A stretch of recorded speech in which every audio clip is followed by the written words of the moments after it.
In the African rainforest lives the king of trees, gliding along the canopy, seeking prey in his sky domain.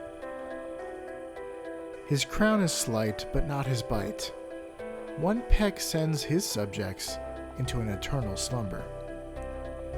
Leave the ground to his cobra kin, where competition is fierce and enemies abound. But up here in the treetops is the perfect place for Goldie's tree cobra to make a life, death, and taxonomy.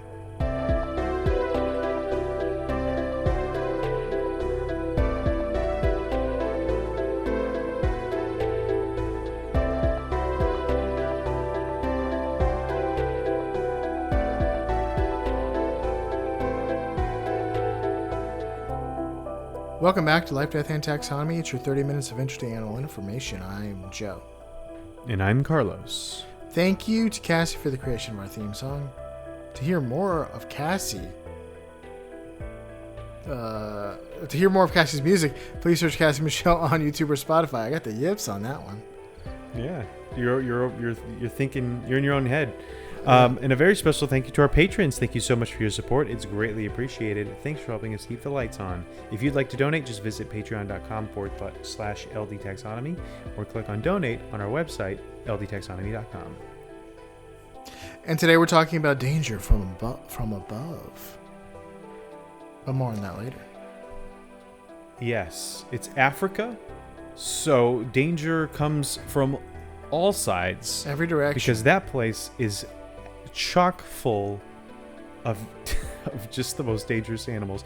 It's so funny to me to see, like, oh, Australia is this with no scariest megafauna place, and it's like, man, if I could choose between like being lost in the outback, Australian outback, or like the African savannah, I would choose the outback every time. I mean, I know there's a lot of like venomous spiders and all that stuff, but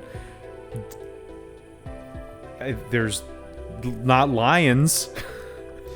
I like the fact there aren't any lions. I'll take dingoes over lions, thank you. But anyway, as I mentioned, overtly stated, this is an African animal. This is Goldie's tree cobra. Yeah. Also known as the forest cobra, the tree cobra, or the African tree cobra.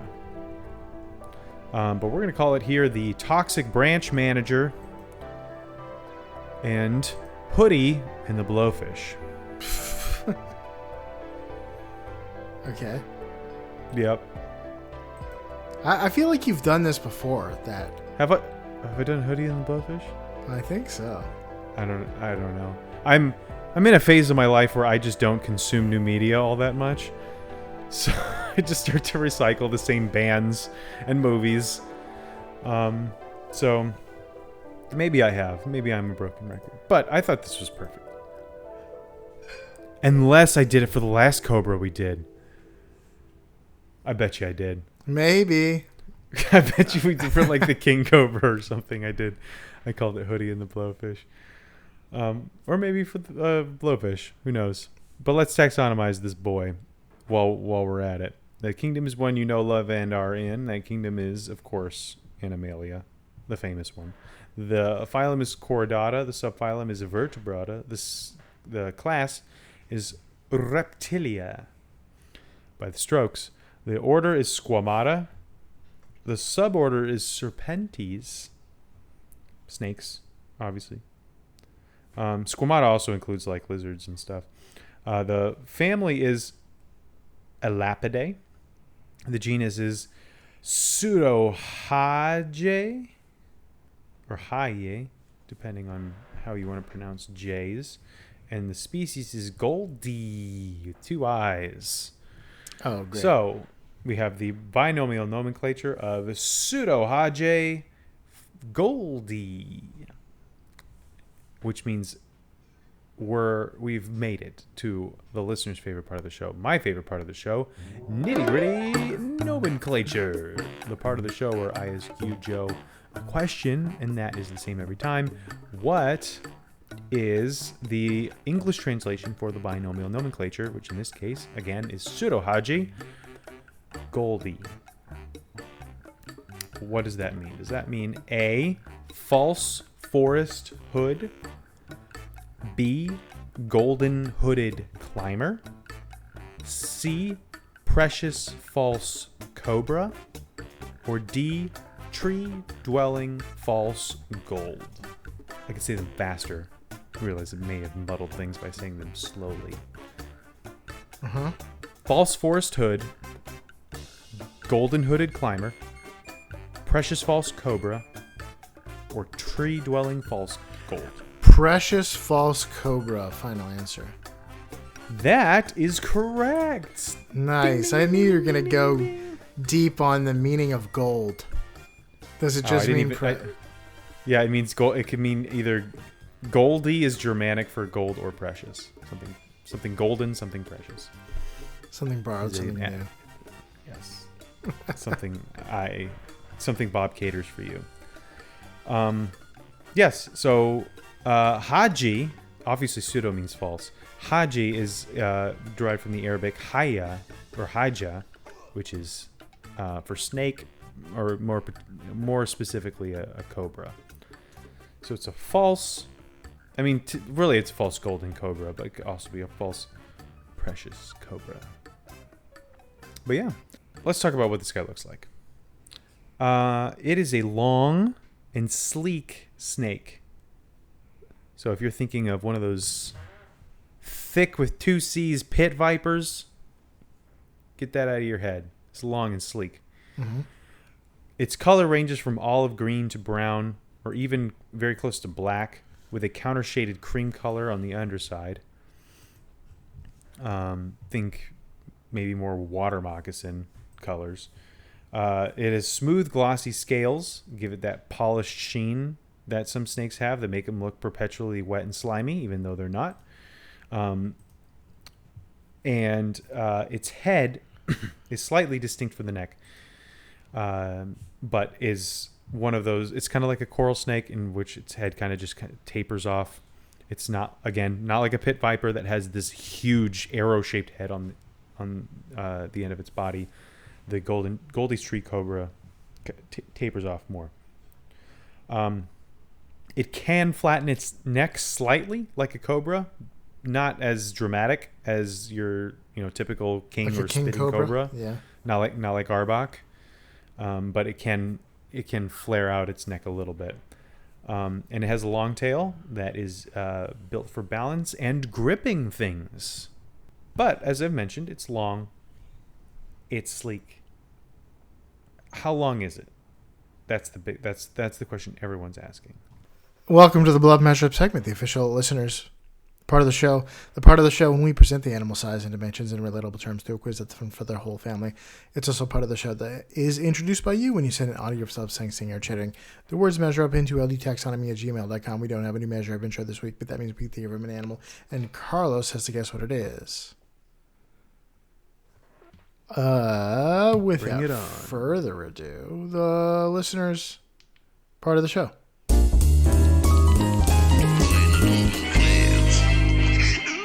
Yes, indeed, sire. Your plan to capture Robin Hood in public is sheer genius. Who is that? That is not a cobra. No, but... You just call him a cobra. Yeah. At some point. I looked up famous cobras and they said Nagiri from Harry Potter. I'm like, that's a python. That's not a if I've cobra. ever seen. But it's a python with poison, right? It looks like a python in the movie, but I think it's venomous. I don't think it actually. It's also magic. Who cares? But Jafar turns into a cobra. True. That's a good one. But anyway, the one that you mentioned, that is Sir Hiss. Yes. The lackey of Prince John in the Robin Hood. In that scene, Prince John says it's a banner day. It's a red letter day. To coin the Norman phrase. It's a coup d'etat. To coin the Norman phrase. A coup d'etat, right? But he's trying to capture. What does the word coup d'etat mean? I thought that was just. It's a hit on the state. That's what it means. It literally translates to hitting hitting the state. So why is he saying capturing? Because the writers didn't understand French. Maybe. Or it's definitely not a the coup already happened when Prince John took Richard's throne. Apprehending an outlaw, that's not a coup d'etat. But right, yeah. We can criticize Disney in the 60s all we want. Considering the power in the hearts of the people as the state. It's a stretched metaphor for sure. That is a very not medieval line of political thinking. Well, anyway, the this episode is suggested by Stonekite.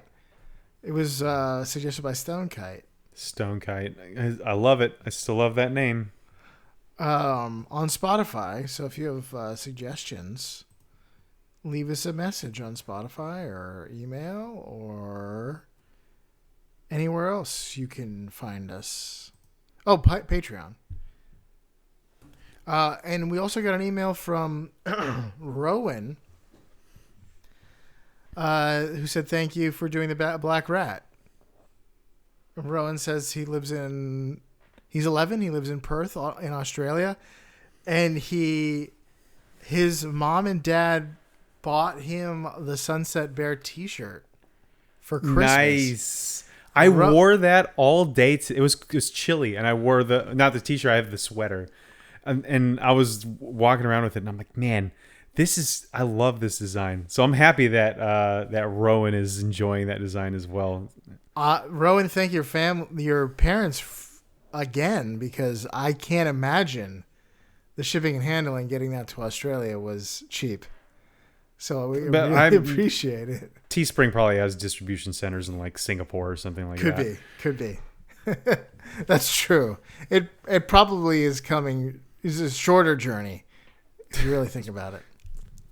But also, he says he's crazy into animals and he has a hobby that people think is weird. He collects dead specimens of animals that he finds, including fish, beetles, Australian cockroaches, lizards, scorpion, an eggshell from a bird, I'm pretty sure. These wasps, a wasp-looking bug, but it is black and silver, not yellow. Oh, I want to know what this bug is. A black and silver wasp-looking bug. Black and silver Australian. That is definitely a robot that the government has made to replace wasps and surveil on its citizens. Black and silver. Rowan, could it be the blue-eyed black and silver wasp?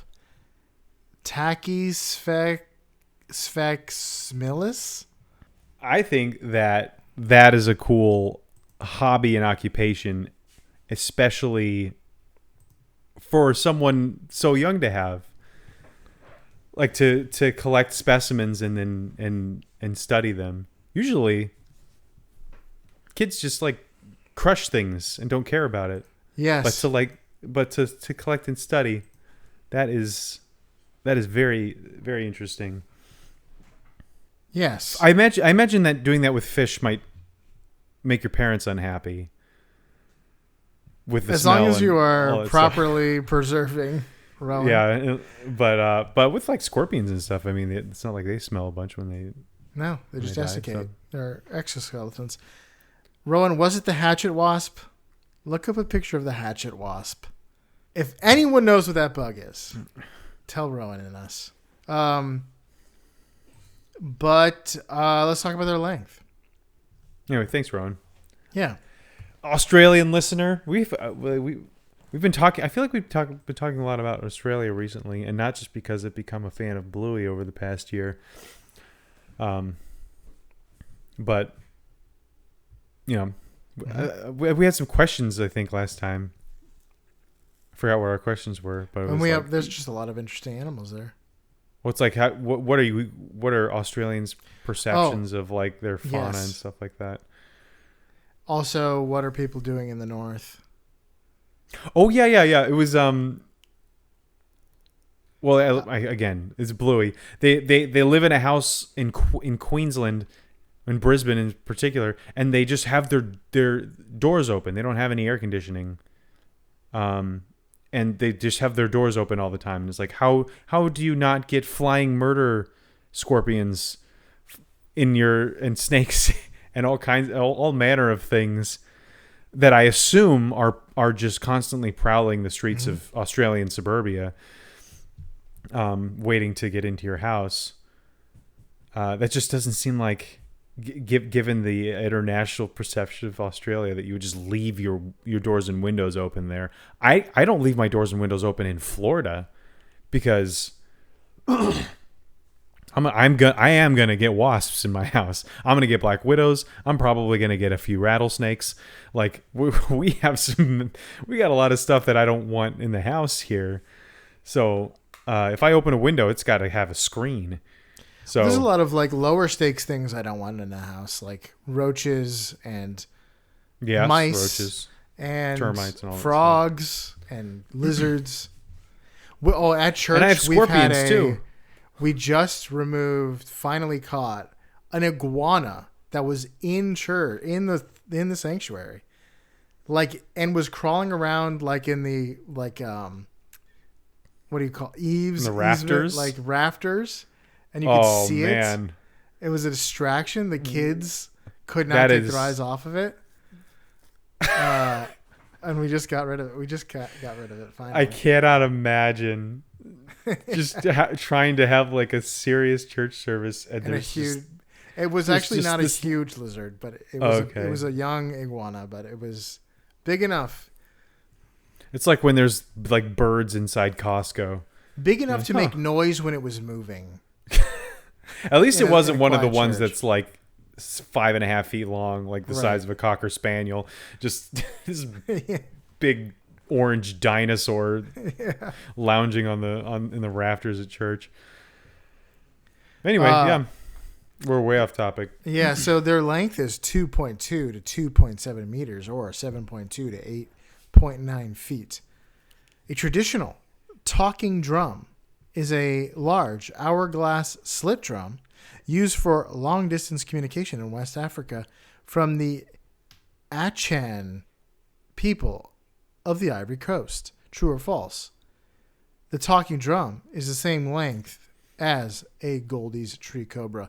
We're talking length.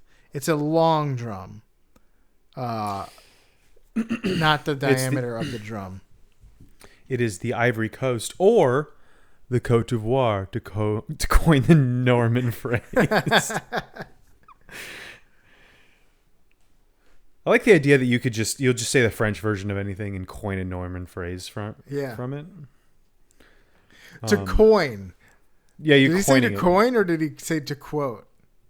I'm pretty sure he said coin. That's funny. I mean, it is Robin Hood era, so what 1100s. The engine was that the engine of an empire?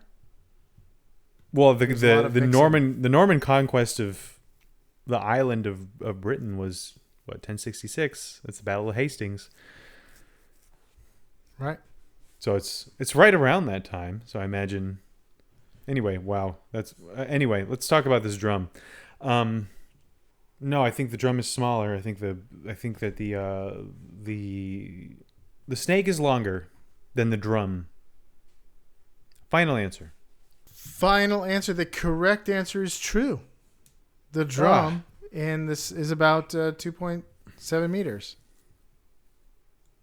Some How of many them feet did you say? To be 8 feet? fair, you're also kind of right, because I looked up a picture. There's so many varieties of a talking drum, but they can be tall. And there's a lot of varieties of snakes. True. Let's talk about their weight. 4 to 10 kilograms, or 22 pounds. The fruit of the sausage tree is a large oblong shape that hangs from a thin stalk like a pendulum. True or false? The African sausage tree fruit is the same weight as the Goldie's tree cobra. I have seen this tree at Fairchild Tropical Gardens in Miami. they have an African sausage tree. And it is it's like these big tan eggplant things hanging down. After watching the Alien series, I don't trust them. They definitely look like things that would open up and consume you whole. They are. I never picked one up, so I don't know how heavy they are. But we'll go with true. 22 pounds. That is really heavy. But I'll go with true. Final answer? Yes. Correct answer is true. They can be up to 22 pounds. Can you imagine dangling 22 pounds from like those thin like plant stalks? Yeah. Those got to be some fibrous stalks. Yeah. If you catch my drift. But that's what I got for that. Do you have any little facts before we get into the big fact? I sure do. These facts are rapid. So the Goldie's tree cobra is found in Central and West Africa, especially in countries like the Democratic Republic of Congo and surrounding regions. Basically, anywhere where the trees are tall and your lifespan is short. Holy moly! Like go look up if you've never looked up the Congo War. That is nuts. That country has been through it. Anyway, I was just recently looking that up, and I was like, I can't believe that is not taught in schools. It's a world war, but on the African continent. Anywho,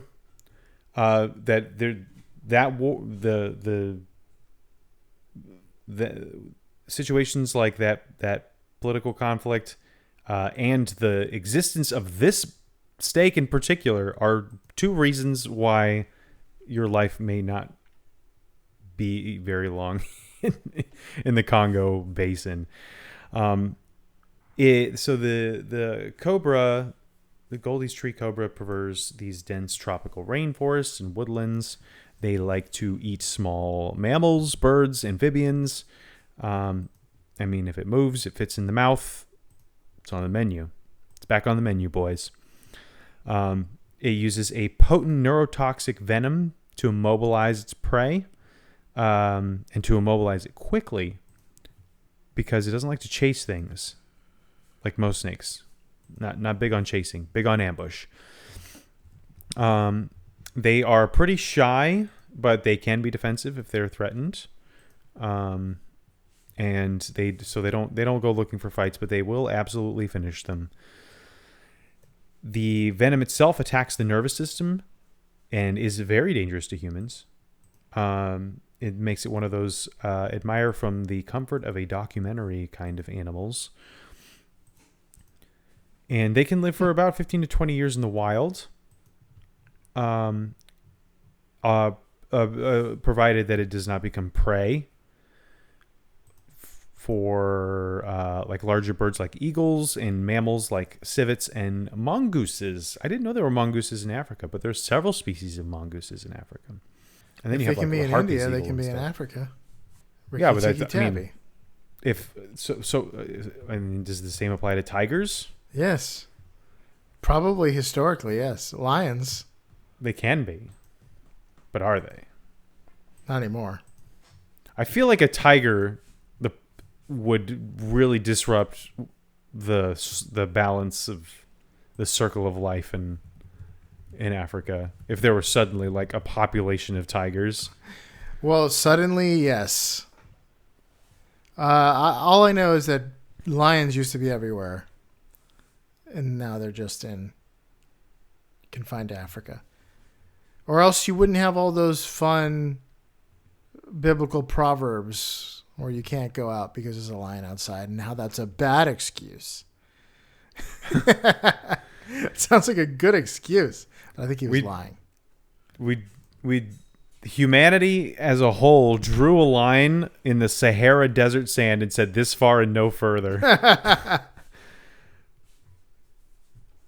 And that's all I got for the Goldie's tree cobra. Do you have any major facts? Oh, historically tigers stretched all the way to Turkey. That's not quite to Africa. Not quite, but it's far. They probably don't like desert conditions all that much. No, they probably like forests. They're built for forests with that pattern disruption. And being solitary maybe causes them to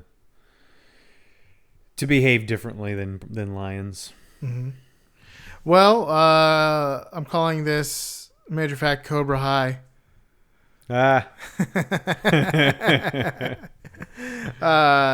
Most cobras are not primary tree dwellers. The majority of species in the genus of true cobras are terrestrial, meaning they spend most of their time on the ground. Some will climb occasionally, for example, to escape danger or to raid a bird's nest with some tasty eggs, but they are not specialized for tree life. But there's a small subset of cobras, particularly the so-called tree cobras, like Goldies, which are highly arboreal and spend much of their lives in the canopy. So these species tend to have longer, more slender bodies and stronger climbing ability than their ground-dwelling relatives. Its tree-dwelling behavior is an adaptation that provides a couple advantages. Living in the canopy allows it to exploit food sources, of course, that ground-dwelling snakes cannot easily obtain. They love to eat birds and eggs and arboreal rodents. Like a squirrel, I guess. An arboreal rodent. Yeah. A squirrel. I can't think of any others. Unless you're a rat in a tree. Tree rat. Then, yeah, you might be a little out of place. I don't know. I feel like rats pretty much go everywhere. They're like the Johnny Cash of rodents. Tree rat, I don't buy that.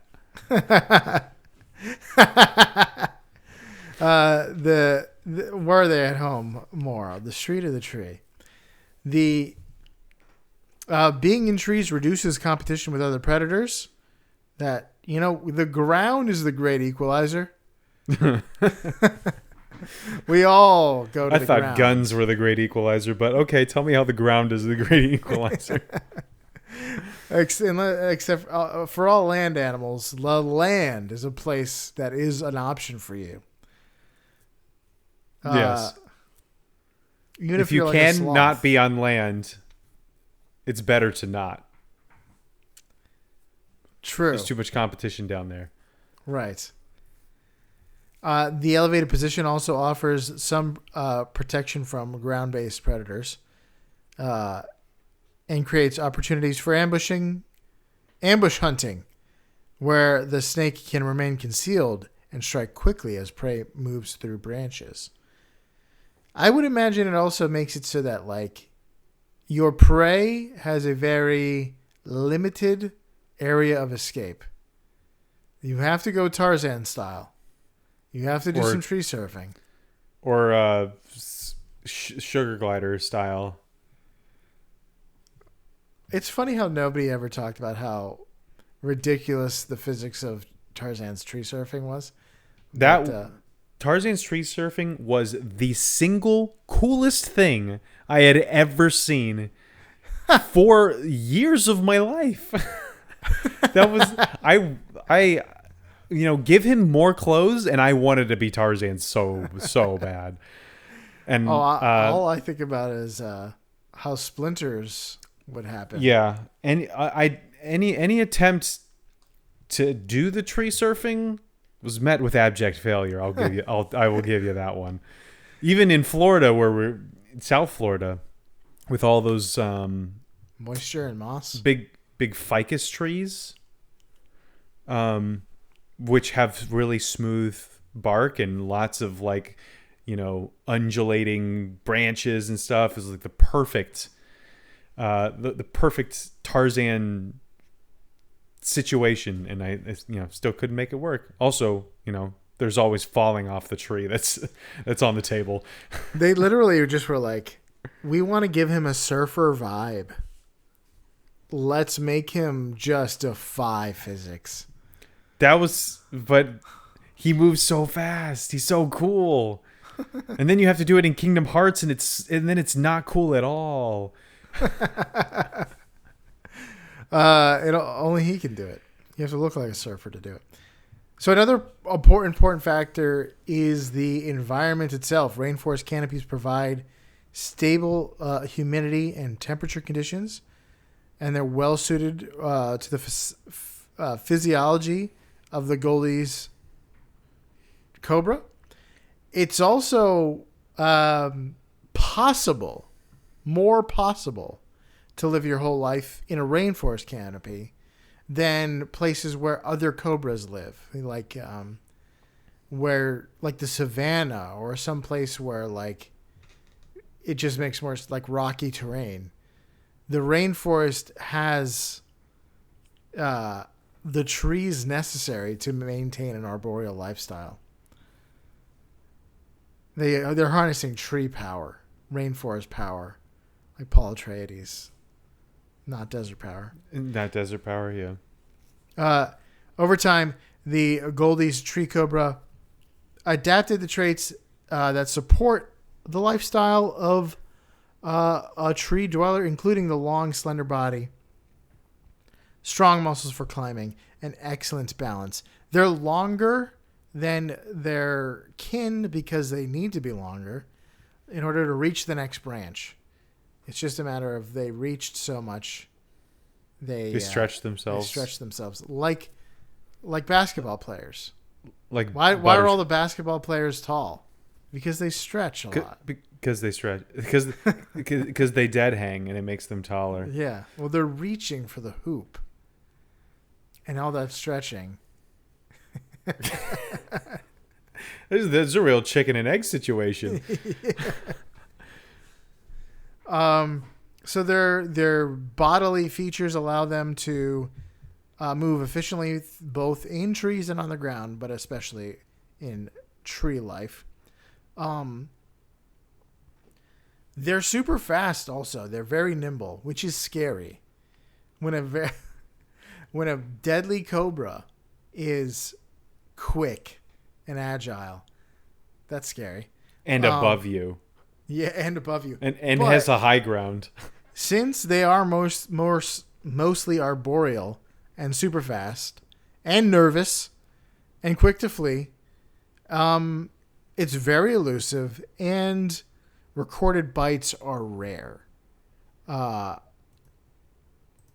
So there's not a lot of study, but all things point to do not get bit by this thing. It could cause respiratory failure and paralysis and a bad time for all, except for your enemies. So yes, it's not common to be bit by this thing, but don't just go around shaking trees in Africa. Don't go climbing trees and swatting all the branches and seeing what comes out. Don't swing from vines and then grab this snake and think, it was just another vine, and now I'm falling and I have a deadly poisonous snake. That I feel like is a common movie trope, although I can't think of too many exact examples. But the whole idea of I'm going to grab this vine and it ends up being a snake. That's like slipping on a banana peel. It's like quicksand. Yeah, except that this seems a little bit more probable than quicksand. I mean, I don't think even people that go exploring the rainforest are swinging from the vines. No, but climbing up something or True. Being in a tree and then thinking you're about to put your hand on a branch and it turns out to be a snake. Oof. It's bad. It's a bad surprise for everyone, including the snake. Yeah. So when you're climbing, just make sure you're Goldie locked in. Yeah. I thought that was the ending. Oh, that would have been a good ending. I just came up with it just now. Goldie locked in. Yeah. I was trying to find a snakes on planes thing, but there's a lot of swearing in that. So I opted against it. I'm there. He's tired of these monkey fighting snakes on this Monday through Friday plane. On this Monday through Friday plane. And the plane in Spain stays mainly on the rain. True. I don't know. In Spain. All right. That's the Goldie's tree cobra. My as an anecdote, my father-in-law had a client. He's a dairy consultant. He had a client in Tanzania, and one of the first things they told him was to not walk under trees if he could avoid it, because there were green mambas in the trees that like to drop down on people. Like to? Like, yeah. Well, I mean, I guess like to have a penchant for. Like it was happening. Well, why would they? Unless it was an accident. Territorialness or just Maybe. like feeling threatened? Because I mean, sometimes those tree. I mean, I don't know all the specifics. Maybe the tree branches were pretty low. You're just they're just a few feet above you, and a green mamba just decides you're too close, and I need to eliminate you from the situation. Right. I don't think it's like you're standing and like 20 feet from 20 feet up. The canopy's 40 feet above you, and it just skydiving special ops like green mamba comes plopping down at your head at terminal velocity, killing both of you. If the venom doesn't kill on you, impact. the blunt damage will. Just getting like 15-pound snakes like hitting you in the head. But yeah, and that's Tanzania. That's not the Congo River Basin, but like there are snakes in the trees in Africa, man. You're not safe anywhere, and the crocodiles can run after you. So they can attack you from a bush in Africa. yeah, there's my hat's off to anyone who lives. That should be illegal. To take your hat off? No, to get attacked by a crocodile from a bush. You should be tried by like an international court. Yeah. It's like you weren't allowed to use bushes. You aren't allowed to You're a water guy. You aren't allowed to fly under a friendly flag. Where was that a discovery? But yeah, okay, so that's the Goldie's tree cobra. For you out there in podcast, you slither up a tree, Goldie lock in, and force an injection on your enemies. Like Goldie's tree cobra here in Life, Death, and Taxonomy.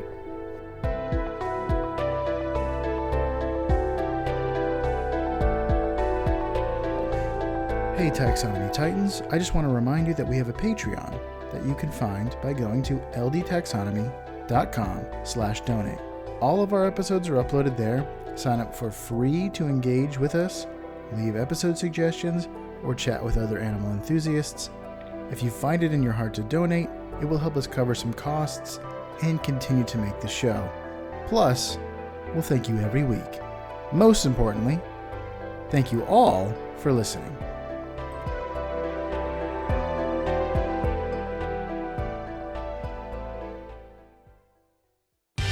Life, Death, and Taxonomy is my favorite in the world podcast. Truly heinous advice.